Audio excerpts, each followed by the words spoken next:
Hello, everyone, and thank you for logging into another installment of DI How Do I. I'm Shawnee Avery Scott, and I'm your guest host. You all know me by now, hopefully, for this webinar. And I'm here to bring you all the great stuff that we know and that we learn and give it to you so that you may know and you may learn. So I am your training evangelist. So just a few quick housekeeping things here. We will, as I mentioned, everyone will be on mute. So if you have any questions, please by all means send them through the chat function on GoToMeeting. And you can also send an email out to me at dealerinspire or at dihowdoi at dealerinspire.com. This webinar is being recorded and will probably up on our um, dealerinspire.com within 24 hours. So you can always go there and check it out. Also, after the webinar, please make sure to go to po.st/DI survey and fill out the survey. We changed it up a little bit so that, to get some better information so that we can really bring you everything that you need to know. So, with that said, let me talk about our next guest. This is Lynette Perkins, who is the senior analyst and the training specialist. Many of you have spoken to her once your site has gone live. And she is going to talk to us. She's going to talk about the top 10 questions that have nothing to do with the Chicago Cubs. Seriously, guys, like, don't talk about it. She's like really upset. So we won't talk about the Cubs. They had a great season, but we just won't talk about it. So, Lynette, thank you so much for being a guest with me today. Thanks, Shawnee. Yes, I'm in a bit of mourning today about my Cubs, but that's okay. On to next year, right? Exactly. There always is next year. So, actually, pulled the trigger a little too quick. So, okay, so top 10 questions. Now, how did you come to these questions? Like, top 10, I know it's kind of like David Letterman style and all that kind of stuff. So, what have you been seeing that kind of led you to come up with these questions? Yeah, well, I have the pleasure of talking to a lot of our clients and most of them on a regular basis. And as you said, I conduct the trainings with the clients when their sites go live and we go over the analytic dashboard. And then as time goes on, I just get a lot of questions from clients that I kept kind of seeing the same questions coming back to me. So I figured I would compile the top 10 that are most commonly asked and get some answers out there to everybody. All right. Well, that makes sense. So thank you so much for doing that. And I'm sure this is something that will be a continued source, continued reference for everybody, because yeah, these are the questions that just keep coming up over and over again.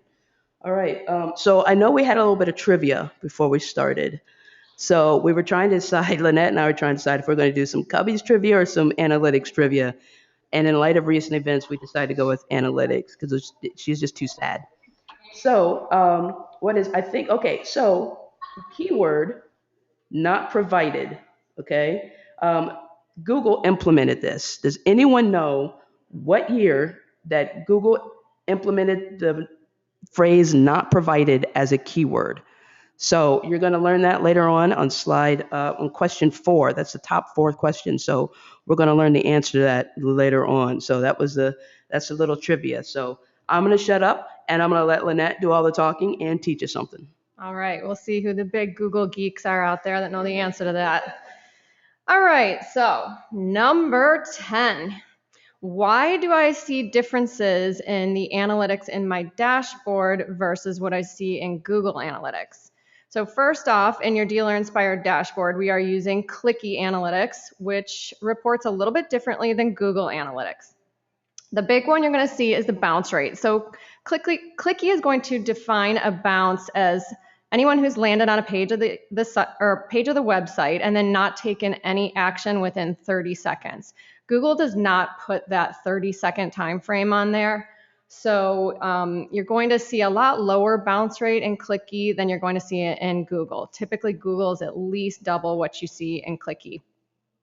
Also, because of that, time on site is going to vary. So since after that 30-second mark, Clicky is counting you as a visit and as a session, you're going to have longer time on site on Clicky than what you see in Google.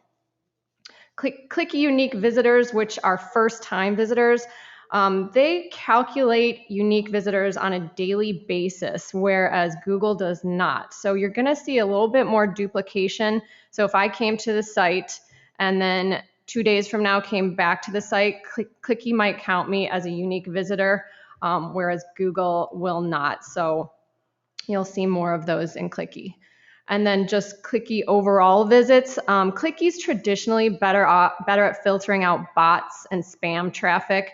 So you're going to see overall visits a little bit lower in Clicky, and Google is working on that bot issue. We'll get into that in one of the other questions later on in the presentation. And then your VDP views, or your vehicle detail page views, those are going to be higher in Clicky as well, because they count a VDP every time it's clicked, even within the same session, whereas Google is not if they're in the same session. So those are some differences, and we use Clicky and Google just to have a form of comparison. It's always good to have two different kinds of analytics so you can have things to bounce off of each other. And also Google is a free service, so they can kind of change things at will. So we like to have them both. So that was number 10. Number 9. What key metrics may change when I switch to a Dealer Inspire site? Well, one of the first ones is time on site. So you might see a decrease in the time on site with a DI site because it takes fewer clicks to get to where you're going. DI sites are very nicely designed. They're very easy to use. Think of it this way. You land on a home page. There's great search options to search for a vehicle and land on your VRP, then click to a VDP, and then you have great calls to action, and there you have everything you needed. So on to the next one, pages per visit. You're going to have about an average of 3 to 5 pages per visit on a DI site, whereas on some of the other sites that maybe don't have a responsive design or maybe just aren't put together as cleanly, it's going to take people a lot longer, and they might get a little frustrated trying to find what they're looking for. Another thing is conversions. So at DI, we count conversions as form submissions. So any form that's going to redirect the customer to a unique thank you page is going to be tracked as a goal conversion. Not necessarily phone calls or VDP views. We can obviously set those up if someone desires to do that. But just from the get-go, that's how we calculate our conversions, whereas maybe your prior website provider calculated them a little bit differently. You know, that time on site, that reminds me that Jennifer Strelko, who's our analytic guru as well, she did a webinar on WES, which is the Web Efficiency Score, which basically talks about the ability to kind of take, how many clicks it takes to get to the Tootsie Pop, which actually is the good stuff, the vehicle that you're looking for, or any kind of information that you're looking for.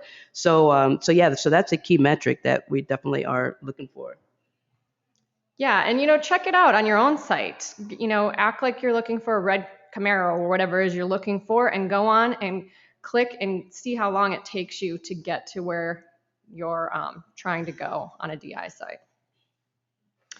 Okay, number 8, what's the best use of annotations?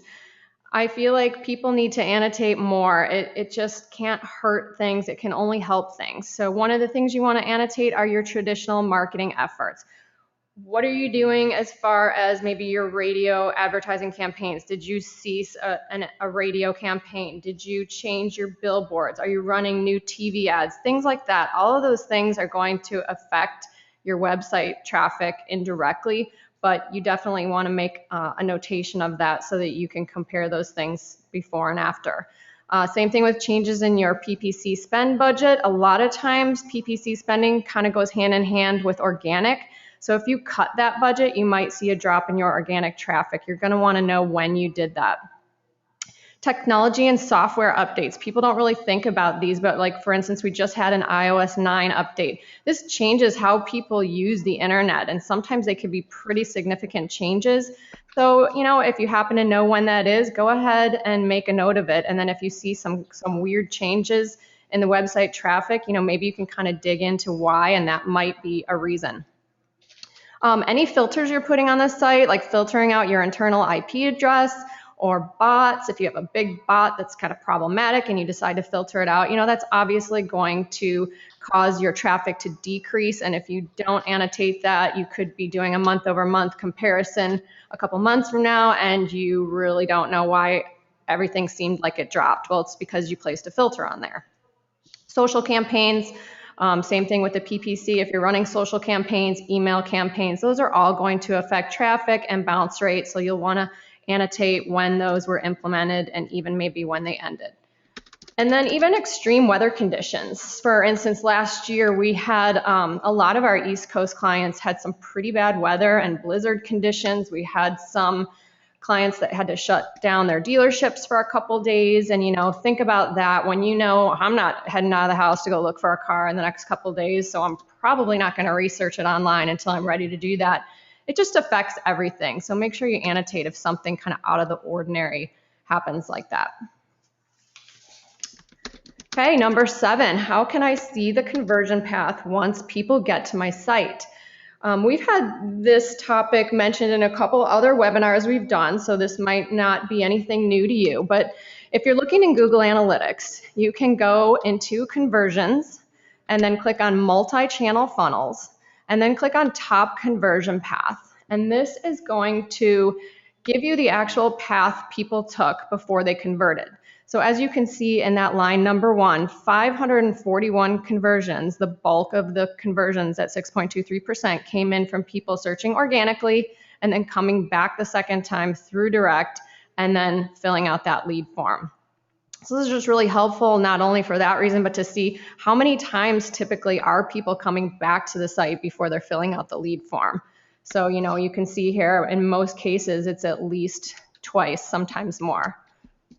Yeah, and we've seen this quite a few times, especially when we're doing analytics. I know that Paige Martin did one where we talked about this. Alan talks about this. So this is huge. Knowing your top conversion path seems to be a really huge factor in basically almost every part of analytics, especially when it comes to conversions and leads. So glad to see that that's in the top 10. Yeah, and check out Paige's webinar because she spent an entire webinar kind of digging into this, and there's so much valuable information there that I don't think a lot of people even realize is there. Okay, number 6, how do I track goal conversions? We kind of talked about this already. What constitutes my goal conversion rate? So here's an example of a client. It lists all of the forms that we're tracking on there, as you can see, and then it's adding them up for the time period we're looking at. They had 576 goal completions, and so all of these forms are redirecting to a unique thank you page, and then you're going to take your goal completions divided by the total sessions and multiply that times 100 to get your goal conversion rate right here. They have a 1.41%. I think our arrow got dropped a little low there, but Yes. get that arrow up there. You guys get the idea. Okay, so here's the calculation. Obviously, we had 599 goal completions. We had 40,628 sessions. So you divide that times 100, we got 1.45. And so just some of the examples of the automotive forms that we have being tracked would be just your basic contact us, check availability for new and used, contact service, contact parts, schedule test drive, employment, credit app, things like that. Yeah. I have to say that's I also didn't realize that was a formula for time. So that asterisk, I was like, oh, there must be a disclaimer here. Lynette must be disclaiming something. So apparently that's a multiplication sign. Yay, math. We love math. All right, number 5. This is a fun one because this is kind of a new thing here it's a new buzzword that's kind of just come about as of late. But what makes up direct traffic as a source? So dark search is what I'm talking here. First, let me just explain that Google sometimes doesn't really know where to dump traffic. If they're unsure about where it came from, a lot of times they tend to kind of just dump it into direct. So things are getting a little bit muddier as time goes on and as technology improves and new things come about. So what dark search is it is search-driven incoming traffic that we cannot measure.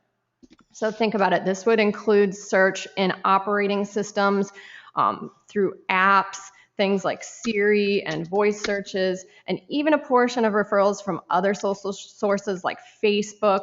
I mean, sometimes if you go on Facebook and you're clicking on a video, that's actually going somewhere else, and sometimes that's not always passed through. So when we see this dark search, this is where all these things are kind of getting thrown into direct that Google doesn't really know where they're coming from. And you may see your organic traffic decline, and you might see your direct traffic increase. So if you're seeing that dynamic, that's probably what's happening here. Like, think about it. You pull up Siri, Google Joe's car wash, and then it directs you to something. Google doesn't really know what happened there. We don't have that technology and that reporting yet to say, well, that came from Siri. That's where the referral was from. So dark search is a new thing, but it's going to become a bigger and bigger thing that we need to concentrate on. And Christine Radley, our very own account manager, will be hosting a webinar next Thursday all about dark search. So tune in. That's going to be a good one. Just in time for Halloween. Perfect timing. All right. Number 4, what does not provided mean in regards to organic keywords? Here we were talking about our trivia question. So did anyone get it? Back in 2011 is when Google made this change in the name of privacy. They basically said, if a search is being made on a secure Google website or an HTTPS website, and then the result clicked leads them to a non-secure website, that search term is no longer being passed to the destination website. So instead, these visits are grouped together in Google Analytics as the keyword not provided. I get this question so much, and people wonder, oh my gosh, it's usually like number 1 because everyone's using Google, and there are more and more secure websites out there. So unfortunately, they don't feel that they want to provide that information for us, and there's really no other way around it unless you want to use a lot of Google AdWords and pay for it, then you can get your keywords. So that's what that means. Number 3, what is a bot? Okay, you guys have all seen bots in your analytics, I'm sure. So the pure definition here is it's a program that operates as an agent for a user or another program and simulates human activity on the internet. So spiders, crawlers, things that just kind of spam themselves out there. It's spammy business techniques is what it is for people to get more business.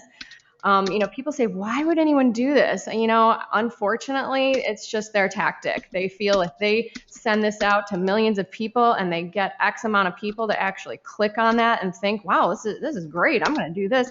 It's worth it to them, but it's very annoying for the rest of us because it kind of muddies up our analytics and it doesn't really tell the true story of what's going on. So here's an example. You can see these first 2 traffic sources are bots, and look at that, 1,000 visits in this is probably a month's time period, and then another 900 from a bot. It's not real traffic, and the way you know that is look at the bounce rate over there on the right, a 99% bounce rate, and then the time on site there, average session duration is like less than 10 seconds. Usually it'll be 0 even. So these aren't real visitors. It's not real traffic. It's a big pain in the you-know-what, but there's really not a lot we can do about it. You can try to filter out bots. You can try to keep up with it as much as you can, and we always do here at Dealer Inspire. We spend a lot of time filtering out bots for people. But the problem with bots is they change, they spawn, they morph, they double, they just kind of are always looking a little different. This 4 webmasters next week could be 2 webmasters. So we filtered out the 4, but the 2 is now here. You can't really keep up with it effectively. One good thing is a couple months ago, Google did make an announcement that they are fully aware of the bot problem and that they are working on a fix to try to effectively filter out and exclude bot traffic, but they did not give any time frame on that. So we can only have hope, and when that day comes, that'll be a great day. In light of Danny Dover's presentation on AI Tuesday, this is a little more, it's freakier now, knowing that there's, simulating human activity and they're robots, and pretty soon they'll probably kill us all, so hopefully not. So, but one of the things that I want to, clarify is these bots are annoying and frustrating, but they're not necessarily dangerous, right? Like, is it necessarily going to break your site, or is they're just annoying because they skew data? Yeah, exactly, Shawnee. I mean, think about it. If on one month you had a really large number of bot traffic, which you typically will see in your referrals. So, check out your referrals. Do you recognize where those are coming from? And then they happen to go away as they typically do. And then you're doing a month over month comparison. So the next month, maybe it looks like your traffic dropped by 15%. Oh my God, what happened? What's going on? What's wrong? It's really nothing's wrong. It's just that those bots kind of went away for a while. So just be in tune with that in your analytics. And if you ever have any questions about that, just let us know. All right, getting to the end here. Number 2, why do I see traffic from strange cities in my analytics? A lot of people don't realize this is absolutely related to what we just talked about, bots, which I believe was number 3, Shawnee, not number 4, but that's okay. So here's an example of a dealership in Fort Wayne. So you could see their top visits are from Fort Wayne, but then they've got visits from Seattle, Washington, and Henderson, Nevada. Those aren't even anywhere near that client's market.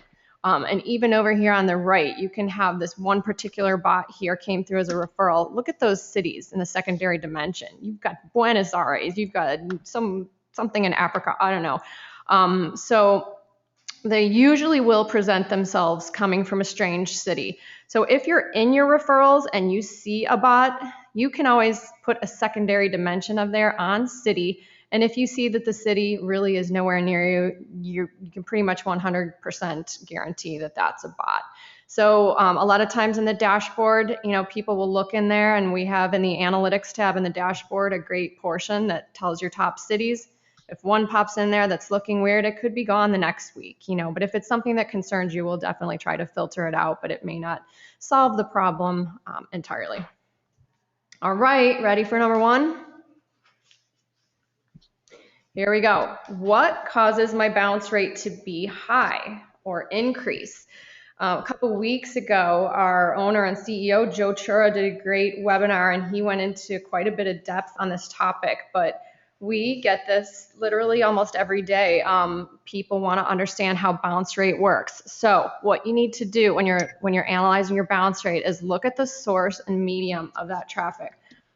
Are you using email campaigns? Are you utilizing display advertising? Are you involved in social campaigns? Things like this.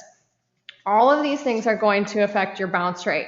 So think about it this way. Let's say you see your bounce rate at 60% and you think, I don't like that. That's too high. Go into the source mediums. Look at how much display advertising you're doing. If you have 20% of your website traffic coming from display, look at the bounce rate on that display. It's probably going to be up in the 80s or 90s because display advertising is push advertising. We're kind of pushing our brand name on someone that isn't necessarily seeking it out at that moment, but maybe they see it, they click on it, they look for 2 seconds and say, well, that's interesting. Maybe next time I'm interested in buying a car, I go to Joe's car dealership, but they're not going to do anything about it right now, so then they bounce out. That's not a bad thing. You got your brand name out there, but typically display advertising and email campaigns are going to have a much higher bounce rate, and then that's going to affect your overall bounce rate. Same with social campaigns. Let's say you do this great, huge social campaign. It's on Facebook. It's on Instagram. It's all over the place. And you've got this great local celebrity who's signing autographs and doing a meet and greet. And you have all these people checking this out on Facebook and then going to your site. So they may just be linking to your site to find out about that and then bouncing right off. So there's different reasons for a high bounce rate. If you see a high bounce rate in your organic, that's a little bit harder to figure out, but what you're going to want to do in that case is go look at your landing pages. Is there a specific page that caused a higher bounce rate? And I actually have a great example of this here that I wanted to share with you.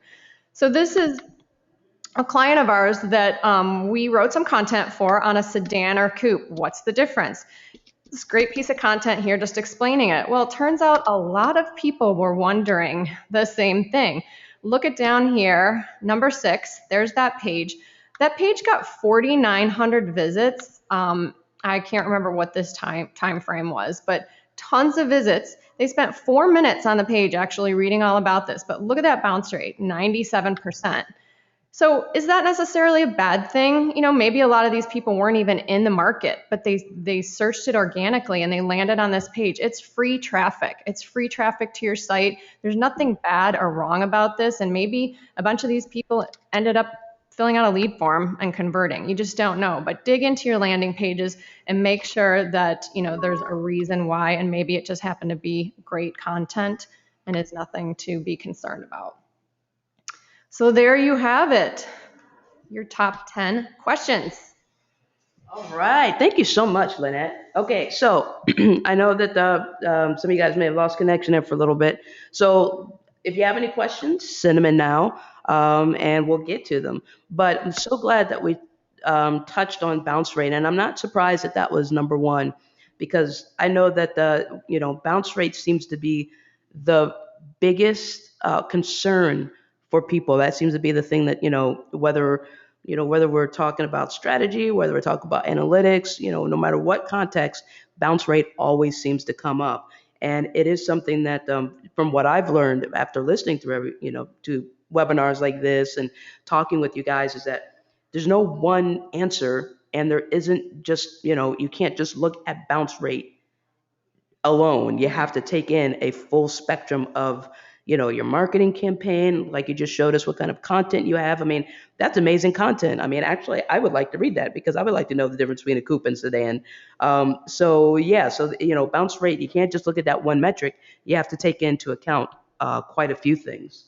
Yeah, absolutely. You have to understand what your visitor is doing, how they got there, why they're there, really, to break down bounce rate. You can't just say, well, this is my overall bounce rate, so that means things are bad or that means things are great. It's one of those things you really have to dig into, and we do it every day. All right. Well, it looks like we don't have any questions just right now. I'm also concerned. I think we may have lost connection at some point. So if you listen to this later, please you can contact Lynette Perkins, L Perkins at dealerinspire.com. You can also contact me, D-I, how do I, at dealerinspire.com, to find out, if you have any questions or like to know something else. We've mentioned quite a few webinars that also touch on this. We try to do an analytics focused webinar at least once a month because you guys have told me and shown me that this is a hot topic that everyone likes to know. So by all means, please reach out if you have any questions. So yeah, our next webinar, just in time for Halloween, and it may even be on Dia de los Muertos. I need to check my calendar. But it's going to be on Dark Search. Can data survive the abyss of evil? With Christine Boo Radley. I've been waiting to do that like all day, guys. Like you don't even know. So that was awesome.